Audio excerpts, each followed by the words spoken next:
वक्त हम बल्दिया police training centre के पास खड़े हुए हैं और मेरा अपना 1 माह हो गया यहाँ के जो उबलते गटर जो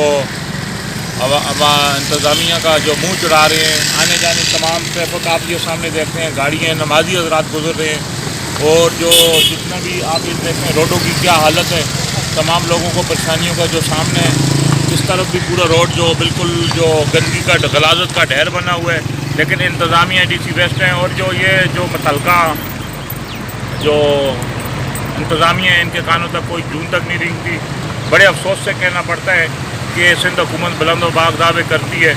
लेकिन ये पुलिस ट्रेनिंग सेंटर के पास ये